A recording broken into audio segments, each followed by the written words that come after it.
Welcome to back my channel. और आज हम बात करने वाले हैं क्लास 10 के बहुत ही इम्पॉर्टेंट टॉपिक त्रिकोणमितीय अनुपात पर।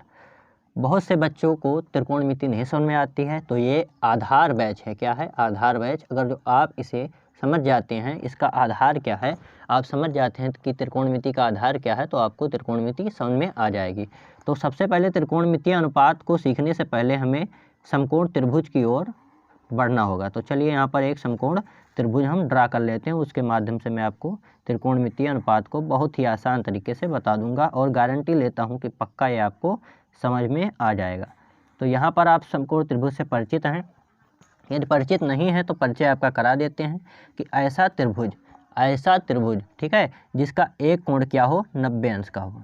एक कोण क्या हो, 90 अंश का हो, उसे क्या बोलते हैं? समकोण त्रिभुज बोलते हैं। और 90 अंश के जो सामने वाली भुजा होती है, ये 90 अंश है, इसके सामने वाली भुजा ये है, ठीक है। तो इसे हम बोलते हैं कर्ण। क्या बोलते हैं? कर्ण बोलते हैं। ये भुजा क्या है? हमारी कर्ण है, ठीक है। समझ में आ गया। और नीचे देखिए, नीचे जो है ये आपका हो जाता है आधार। किस पट्टी का है? ये आधार पट्टी का है, ठीक है। जैसे आप देखते होंगे जो दीवार बनाई जाती है वो किस पट्टी की होती है? नींव पर। तो ये आपका क्या हो जाता है? आधार हो जाता है। और इसे बोलेंगे लंब। इसे बोलेंगे लंब। ये लंब है, ठीक है। अब समझिए कि जो समकोण त्रिभुज का कर्ण होता है वो तो निश्चित होता है, लेकिन यहाँ पर जो आधार है ये बदलता रहता है। मान लीजिए जब यहाँ पर कोण बनेगा, यहाँ पर कोई कोण थीटा मान लीजिए बन रहा है, ठीक है, तब तो आधार ये होगा और लंब ये होगा। अब मान लीजिए मैं इसी चित्र को पलट देता हूँ। चलिए मैं इसी चित्र को पलट देता हूँ। तो यहाँ पर आप देख सकते हो, चित्र को पलटने पर यहाँ पर मान लीजिए थीटा बन रहा है, यहाँ पर क्या बनेगा? थीटा। तो आधार ये हो जाएगा और लंब ये हो जाएगा। तो आप ये समझिए, बहुत ही इंपॉर्टेंट सा पॉइंट है, तो आप इसे नोट कर भी सकते हैं। चलिए आगे बढ़ते हैं। तो हमने क्या सीखा कि आधार जो होता है समकोण त्रिभुज का वो नियत नहीं होता है, वो उसका मान बदलता रहता है। तो ये आधार हो गया और ये लंब हो गया। चलिए आगे बढ़ते हैं। अब यहाँ पर हम समकोण त्रिभुज के बारे में पढ़े तो हमें क्या पता चला कि जिसका वह त्रिभुज जिसका एक कोण 90 अंश का हो और उसकी 90 अंश के सामने वाली भुजा क्या हो? कर्ण हो, तो उसे क्या बोलेंगे? हम समकोण त्रिभुज बोलते हैं, ठीक है। अब समकोण त्रिभुज हम जान गए हैं, तो समकोण त्रिभुज के बारे में एक वैज्ञानिक थे, इनका नाम है पाइथागोरस। क्या नाम था? पाइथागोरस। तो पाइथागोरस ने एक थ्योरम दी, एक प्रमेय दी, तो इसे बोलते हैं पाइथागोरस प्रमेय, ठीक है। तो पाइथागोरस प्रमेय के बारे में बात कर लेते हैं। पाइथागोरस प्रमेय बहुत ही इंपॉर्टेंट होता है, तो आपको त्रिकोणमिति में ये ज़्यादा से ज़्यादा स्थानों पर मिलेगा। तो पाइथागोरस प्रमेय, पाइथागोरस क्या कहते हैं कि किसी समकोण त्रिभुज के कर्ण का वर्ग, ये जो कर्ण है इसका वर्ग कर दें तो वो शेष दो भुजा, अब शेष दो भुजा कौन सी बनती है? कर्ण को आप मिटा दीजिए तो कौन सी भुजा बनी? लंब और आधार। इनके वर्गों के योगफल के बराबर होता है। तो हम उसी चीज़ को लिखते हैं कि जो पाइथागोरस ने क्या बताया कि कर्ण का वर्ग बराबर होता है शेष दो भुजाओं के वर्गों के योग के। तो बराबर ये होगा लंब का स्क्वायर और प्लस आधार का स्क्वायर, ठीक है। ये बात आपको पता होनी चाहिए। ये है हमारा पाइथागोरस प्रमेय का फार्मूला। अब देखिए यहाँ पर अगर जो हम त्रिभुज का नामकरण कर दें, क्या कर दें? नामकरण कर दें। मान लीजिए ये हमारा है ये हमारा है बी और ये हमारा है सी, ठीक है। अब नामकरण कर देते हैं, उसके आधार पर कर्ण का मान रखेंगे। तो कर्ण हमारा क्या है? ए सी या ए बी है या बी ए बोल सकते हो आप। तो चलिए हम इसे ए बी बोलते हैं। तो ए बी का स्क्वायर किसके बराबर होगा? लंब, मतलब बी सी का स्क्वायर और प्लस आधार क्या है? ए सी। आधार क्या है? ए सी का स्क्वायर। तो ये हमारे पास फार्मूला बनकर निकल आया, ठीक है। अब देखिए, अब पाइथागोरस प्रमेय पर मैं अगली वीडियो में ज़्यादा डिस्कस करूंगा। तो यहाँ पर आपको इतना ही जानना है कि पाइथागोरस प्रमेय क्या होता है, इसका फार्मूला क्या होता है। तो पाइथागोरस प्रमेय क्या है, इसका स्टेटमेंट क्या है, तो आप बताएंगे किसी समकोण त्रिभुज के कर्ण पर बने वर्ग शेष दो भुजाओं के वर्गों के योगफल के क्या होता है? बराबर होता है। मतलब कर्ण का स्क्वायर जो होता है वो लंब के स्क्वायर के प्लस आधार के स्क्वायर के बराबर होता है। चलिए अब त्रिकोणमितीय अनुपात की बात करते हैं। यहाँ पर हेडिंग ढाल लेंगे हम, त्रिकोणमितीय अनुपात, त्रिकोणमितीय अनुपात, ठीक है। तो त्रिकोणमितीय अनुपात जो होते हैं हमारे 6 होते हैं, और ये होता है हमारा साइन थीटा और कॉस थीटा, साइन, कॉस और टेन। आप इन तीनों को याद रखिए, बाकी तीन अपने आप याद हो जाएंगे। देखिए साइन थीटा, दूसरा कॉस थीटा और तीसरा टेन थीटा। ठीक है, अब साइन थीटा क्या होता है? कोई आपसे पूछ ले कि भाई साइन थीटा है क्या, तो आप कैसे बताएंगे? तो साइन थीटा जो होता है वो आप फार्मूला एक याद रखेंगे। एक फार्मूला ये होता है LAL, लाल बटे कक्का। मैं जानता हूँ कि आपको कोचिंग में या स्कूल में ये फार्मूला बताया गया होगा और ये बहुत ही इम्पॉर्टेंट है। ठीक है, ये जो होता है हमारा L बटे के, ये होता है साइन का मान और ये होता है कॉस का मान और ये होता है टेंजेंट का मान। ठीक है, या टेन का मान, यहाँ पर लिख देते टेन। ठीक है, तो आई होप कि आपको समझ में आ रहा होगा। चलिए, अब जो हमारा साइन थीटा होता है वो लंब किसी समकोण त्रिभुज में लंब और कर्ण के अनुपात के बराबर होता है। साइन थीटा, मान लीजिए यहाँ पर कोई थीटा कोण बन रहा है तो ये लंब और कर्ण के अनुपात के बराबर होगा।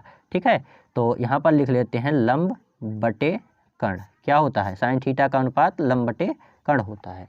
ठीक है, अब कॉस थीटा देखते हैं तो कॉस थीटा यहाँ पर क्या होता है? कॉस थीटा हमारा आधार बटे कर्ण होता है। लाल बटे कक्का से देखिए आधार बटे कर्ण, मतलब किसी समकोण त्रिभुज में यदि हम थीटा यहाँ पर मान लीजिए बन रहा है, अब इसका हम कॉस थीटा निकालते हैं तो हमारा क्या होगा? आधार और कर्ण का अनुपात होगा, आधार और कर्ण का अनुपात। तो यहाँ पर लिख लेते हैं कि कॉस थीटा हमारा जो होता है वो आधार और बटे में क्या होता है? कर्ण होता है। ठीक है, इतना बात समझ में आ गया होगा आपको। अब चलिए टेन की बात करते हैं। तो टेन जो होता है वो लंब और आधार का अनुपात होता है। किसका? लंब बटे क्या होता है? आधार। टेन थीटा का अनुपात जो होता है वो लंब बटे आधार होता है। ठीक है, तो इतना बात आप समझ में आ गया होगा आपको। अब आगे कैसे याद होगा ये आप देखिए, बहुत ही आसान सा ट्रिक है। देखिए आपको ये याद रखना होगा कि साइन थीटा का जो उल्टा होता है वो होता है कॉसेक थीटा। क्या होता है? Cosec theta. चौथा, फिर पांचवा देखिए, अब कॉस का जो उल्टा होगा वो सेक होगा। क्या होगा? सेक थीटा होगा। ठीक है, इस वीडियो में मैं त्रिकोणमितीय का अनुपातों का केवल परिचय कराऊंगा आपसे। ठीक है, और जो हमारा टेन होता है, टेन का उल्टा होता है कॉट, ये याद रखिएगा आप। तो साइन थीटा का उल्टा क्या होता है? कॉसेक थीटा होता है। कॉस थीटा का उल्टा क्या होता है? सेक थीटा होता है। और टेन थीटा का उल्टा क्या होता है?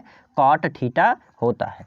चलिए अब देखिए, मैंने क्या कहा कि साइन थीटा का उल्टा होगा कॉसेक थीटा, तो मतलब कॉसेक का मान, यदि साइन का मान लंब बटे कर्ण है तो ये इसका उल्टा होता है कॉसेक साइन का, तो इसका मान क्या आएगा? दिमाग लगाइए, साइन थीटा यदि लंब बटे कर्ण होता है तो हम जानते हैं कि कॉसेक इसका उल्टा होता है, तो इसका अनुपात जो आएगा वो आएगा कर्ण बटे लंब। वेरी गुड, कर्ण बटे लंब। ठीक है, आपको इतनी बात समझ में आ गई होगी। अब जानते हैं कि कॉस किसका उल्टा होता है या सेक किसका उल्टा होता है? कॉस का उल्टा होता है। अब कॉस का अनुपात क्या है? आधार बटे कर्ण, तो हमारा सेक का अनुपात क्या आ जाएगा? कर्ण बटे आधार। क्या आ जाएगा? कर्ण बटे आधार। ठीक है, तो इसे आप लोग नोट कीजिए। उसके बाद में हम जानते हैं कि कॉट किसका उल्टा होता है? टेन का होता है। कॉट किसका उल्टा होता है? टेन का होता है। तो अब यहाँ पर देखिए, टेन थीटा बराबर लंब बटे आधार होता है। टेन का अनुपात क्या होता है? लंब बटे आधार होता है। तो हमारा कॉट का मान क्या हो जाएगा? आधार बटे लंब। ठीक है, आधार बटे लंब, इनका ये उल्टा होता है। ठीक है, इनका क्या होता है? उल्टा होता है। अब इस पे फार्मूला होता है, वो भी मैं आपको लिखा देता हूँ। ये देखिए, साइन थीटा जो होता है, साइन थीटा ये बराबर होता है 1 बटे कॉसेक थीटा के। मतलब साइन थीटा व्युत्क्रम होगा, 1 बटे का मतलब हो गया ऊपर बटे लेते हैं तो इसका मतलब व्युत्क्रम। क्या होता है? व्युत्क्रम। तो साइन थीटा जो होता है वो कॉसेक थीटा का क्या होता है? व्युत्क्रम होता है। ठीक है, उसके बाद में कॉस थीटा हम देखते हैं। क्या देखते हैं? Cos theta. तो कॉस थीटा किसका व्युत्क्रम होता है? ये होता है 1/sec। ठीक है, 1/sec थीटा का।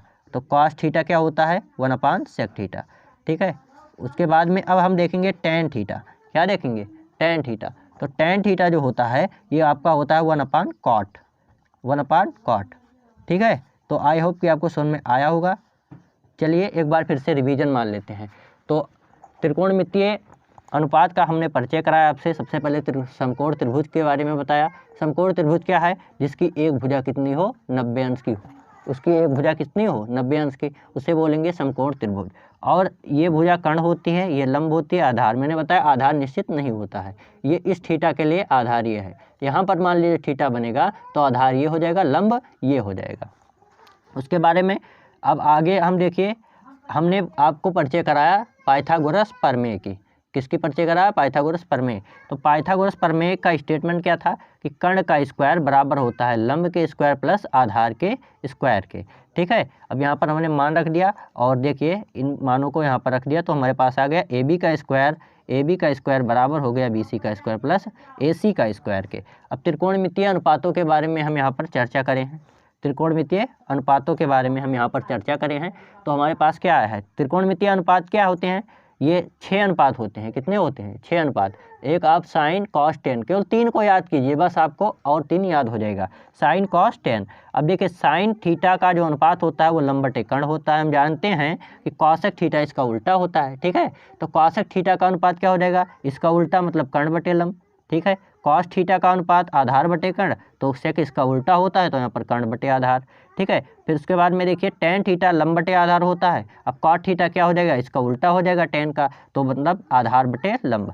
ठीक है, वही फार्मूला मैंने यहाँ पर रिवीजन कराया है। तो आई होप कि आपको समझ में आया होगा। ये त्रिकोणमितीय अनुपात का फर्स्ट क्लास था। तो आप लोग ज़्यादा से ज़्यादा इस वीडियो को शेयर करें और इसे 1 से 2 बार अगर जो आप देखें तो आपको बहुत अच्छे से समझ में आ जाएगा, क्योंकि अभ्यास से विद्या बढ़ती है। ठीक है, अभ्यास से विद्या बढ़ती है। जितना आप अभ्यास करोगे उतना ही आप विद्या पाओगे। तो मिलते हैं अगले वीडियो में।